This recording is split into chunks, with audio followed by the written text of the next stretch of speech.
এদেশের যুবকদের প্রেমের এত পাওয়ার, বিদেশের তরুণীরা পর্যন্ত ভাগে ভাগে এই দেশে আসে। পৃথিবীর কোন দেশে যদি প্রেমের প্রতিযোগিতা হইতো, বিশ্ব চ্যাম্পিয়নে বাংলাদেশের নাম লেখা হইতো।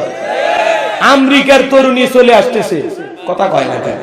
মালয়েশিয়ার তরুণী চলে আসে, মিশরের মহিলা চলে আসে, ভারতের তো আসতেছে আর যাইতেছে, কথা কয় না কেন? এই হলো যুগ জামানা। এদেশের যুবকদের প্রেমের বুদ্ধি খুব, বাপ রে বাপ। আল্লাহ যুবকদের হেদায়েত দান করুক, জোরে বলেন আমিন। আর মেয়েরা তো সহজ ভাষায় বোঝে না, খালি একবার যদি বলে তোমার চেহারা পূর্ণিমার মতো, বাপ রে বাপ, ও পাগলি সারাদিন আয়না যা মুখ দেখে, কথা কন ঠিক না? যুবকদের আল্লাহ হেদায়েত দান করুক, জোরে বলেন আমিন। তাহলে যৌবন কালে ইবাদত করব কার? ভয় করব কাকে? গুনাহ করা যাবে, প্রেম করা যাবে, পিতামাতার মনে কষ্ট দেওয়া যাবে, পিতামাতার অবাধ্য হয়ে কোন সম্পর্কে জড়ানো যাবে? মনে থাকবে তো ইনশাআল্লাহ। এরপর আল্লাহ পাক ডেকে বলেন, ওয়াল্লাযীনা হুম লিআমানাতিহিম ওয়া আহদিহিম রাউন। মুমিন বান্দার 5 নাম্বার গুনাহ বলে নিজের আমানত রক্ষা করা। এই জীবনটা আমানত, ছেলে মেয়ে আমানত, স্ত্রী আমানত, সন্তান আমানত, বক্তার কাছে শ্রোতারা আমানত, ইমামের কাছে মুসল্লি আমানত, শিক্ষকের কাছে ছাত্র ছাত্রী আমানত, ডাক্তারের কাছে রোগীরা আমানত, চেয়ারম্যানের কাছে ইউনিয়নবাসী আমানত, এমপির কাছে নির্বাচনী এলাকার মানুষ আমানত, মাননীয় প্রধানমন্ত্রীর কাছে এদেশের 18 কোটি জনগণ হলো আমানত। আমানতের খেয়ানত করা যাবে। চেয়ারম্যান এলাকায় নির্বাচিত হওয়ার পরে যদি মাদক বন্ধ হয়, সুদ বন্ধ হয়, ঘুষ বন্ধ হয়, জিনা বন্ধ হয়, চুরি ডাকাতি বন্ধ হয়, চেয়ারম্যান সওয়াব পাবে, কথা কয় না কেন? আর উনি যদি এমন নেতা হয় সাইড না দেওয়ার কারণে জনগণকে পিটায়, কথা কয়। এই যে চুয়াডাঙ্গারে এক নেতা মোটরসাইকেলে যাইতেছে, জনগণ সাইড দেয় নাই, একটু দেরি করছে, ক্যাডার বাহিনী দিয়ে জনগণকে পিটানো শুরু করছে। এরকম নেতা যদি জনগণের নেতা হয়, ওরা কি জনগণকে ভালোবাসবে না জনগণকে মারবে? কথা কয় না কেন? এই হলো সমাজের হালচাল, কথা বলেন ঠিক কিনা? তাহলে 5 নাম্বার আমানত রক্ষা করা।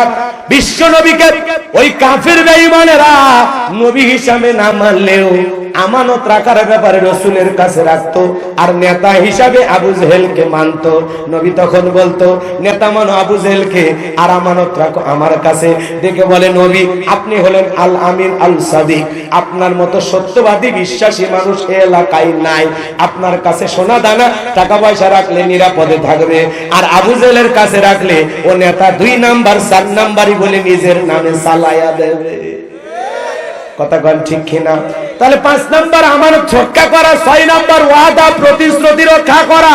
মুমিন বান্দা, আল্লাহর প্রিয় বান্দা, জবানে যা বলবে অন্তরে তা বিশ্বাস করবে, কাজে তা বাস্তবায়ন করবে। মুমিন কোনদিন প্রতিশ্রুতি ভাঙতে পারে? আপনার জবান দিয়ে যা বলবেন কথা রক্ষা করবেন। খবরদার ওয়াদা প্রতিশ্রুতি ভঙ্গ করা যাবে। এখন তো কয়েকদিন পর ওয়াদার মৌসুম আসবে, নেতারা ওয়াদা দেবে, আমি ক্ষমতাতে আসলে এ করব সে করব, আমার নির্বাচিত করেন, গ্যাস দেব, বিদ্যুৎ দেব, কথা কয় না? পরে মোবাইল তুলবেন 100 টাকা, নেতা কেটে নাই 25 টাকা, কথা কয় না কেন? বিদ্যুতের ডিজিটাল মিটারে যা খেলা শুরু হয়েছে ও তো বলাই যায় না, কথা কন ঠিক? হাই রে, 2 টাকা 3 টাকা ইউনিট বিদ্যুৎ বিল ছিল, এখন কয় টাকা, কথা কন না কেন? হ্যাঁ, আরো বাড়বে, টেনশন না, আমরা তো এগিয়ে যাচ্ছি, কথা বলেন ঠিক কিনা? চিনি যে সেই সেঞ্চুরি পার করছে, আর নিচে নামে না বাবা চিনি, কথা কন না কেন? রাগ করতেছেন আপনারা না? তো এই দিক খেয়াল করেন, ওয়াদা প্রতিশ্রুতি ঠিক রাখতে হবে। মুমিন মুখে যা বলবে অন্তরে তা বিশ্বাস করবে, কাজে তা বাস্তবায়ন করবে। মুমিন কোনদিন প্রতিশ্রুতি ভাঙতে পারে? 7 নাম্বার ওয়াল্লাযীনা হুম আলা সালাওয়াতিহিম ইউহাফিজুন। 7 নাম্বার হলো সালাতের প্রতি যত্নবান হওয়া। আল্লাহ 1 নাম্বার সালাত দিয়ে শুরু করলো, 7 নাম্বার সালাত দিয়ে শেষ করলেন। তাহলে সালাতের গুরুত্ব সবচেয়ে কম না বেশি? সালাতের প্রতি যত্নবান হওয়া লাগবে। যে ব্যক্তি আসরের নামাজ পড়ে মাগরিব পর্যন্ত মসজিদে টাঙানো থাকে, আবার মাগরিব পড়ে এশা পর্যন্ত মসজিদে মনটা টাঙানো থাকে, আমি একা নামাজ পড়লে হবে না, বিবিকেও নামাজি বানানোর দরকার আছে না নাই? বউকে নামাজি বানানোর দরকার আছে না নাই? ছেলে মেয়েকেও নামাজি বানানোর দরকার আছে না নাই? একটা পরিবারের 4 জন সদস্য সবাই যদি নামাজ পড়ে ভালো লাগে না খারাপ লাগে? তাহলে নামাজ পড়বো তো ইনশাআল্লাহ। তাহলে পরিবারের সবাইকে নিয়ে নামাজি হইতে কারা কারা যে হাত তোলেন। ছেলেদেরকে আমরা মসজিদে নিয়ে যাবো তো ইনশাআল্লাহ। পৃথিবীর সফল বাবা তারা যে বাবা তার নিজের ছেলের হাত ধরে আল্লাহর ঘর মসজিদে নিয়ে যায়, কথা বলে ঠিক কি না? এই 7টা গুণাবলী আমল করতে পারলে আল্লাহ বলেন উলাইকা হুমুল ওয়ারিসুন আল্লাযীনা ইয়ারিসুনাল ফিরদাউস হুম ফিহা খালিদুন। আমার আল্লাহ বলেন তারা উত্তরাধিকারী হবে জান্নাতুল ফেরদাউসের, সেখানে তারা চিরকাল বসবাস করবে। আল্লাহ কোনোদিন জান্নাত থেকে বের করে দেবেন না। জোরে বলুন সুবহানাল্লাহ। সার সংক্ষেপ কথা শোনেন, দোয়া করব না মুসাফির। এদিক 1 নাম্বার বিনয়ের সহিত নম্রতার সহিত আল্লাহর ভয় নিয়ে সালাত আদায় করব। আল্লাহর ভয়, আল্লাহকে রাজি খুশি করার জন্য পড়বো তো ইনশাআল্লাহ। 2 নাম্বার জবান দিয়ে সে কথা বলবো যে কথা বললে সব হয়, সেই কাজ চালু করব যে কাজ চালু করলে সব হয়, সেইটা কান দিয়ে শুনবো যেগুলো শ্রবণ করলে সব হয়। এক কথায় সব আছে যেখানে আমরা থাকবো সেখানে। 3 নাম্বার আল্লাহ যদি ধনী বানায়, নিসাব পরিমাণে সম্পদের মালিক বানায়, আল্লাহর ভয়ে হিসাব করে বছরে একবার যাকাত দেব ইনশাআল্লাহ। 4 নাম্বার নিজের যৌবনটা আল্লাহর ভয়ে সকল গুনাহ থেকে শয়তানের ওয়াসওয়াসা থেকে হেফাজত করব ইনশাআল্লাহ। 5 নাম্বার আমানত রক্ষা করা, 6 নাম্বার ওয়াদা প্রতিশ্রুতি রক্ষা করা, 7 নাম্বার সালাতের প্রতি যত্নবান হয়ে যত্নশীল হয়ে সালাত আদায় করা।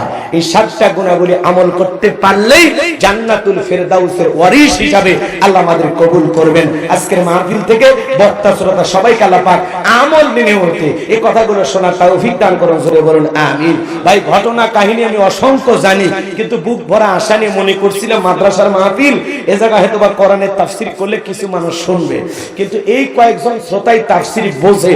শেষ পর্যন্ত যারা ছিলেন এই মানুষগুলোই কোরআনের তাফসীর বোঝে।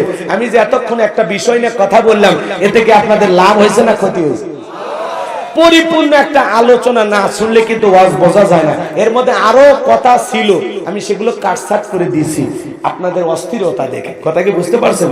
এজন্য আল্লাহ পাক বক্তা শ্রোতা সবাইকে সূরা আল মুমিনুনের এই 7টা বৈশিষ্ট্য 7টা গুণাবলী জীবনে ধারণ করার তৌফিক দান করুন। ওয়া আখিরি দাওয়ানা আনিল হামদুলিল্লাহি রাব্বিল আলামিন। দোয়া করে দিলেন। আপনার মন খারাপ কেন? কি কিছু বলবেন? আচ্ছা, হুজুরের মন খারাপ একটু আছে। আগামী কালকে, আজকে যারা দান করতে পারে না, আগামী কালকে হযরত মাওলানা এলিয়াস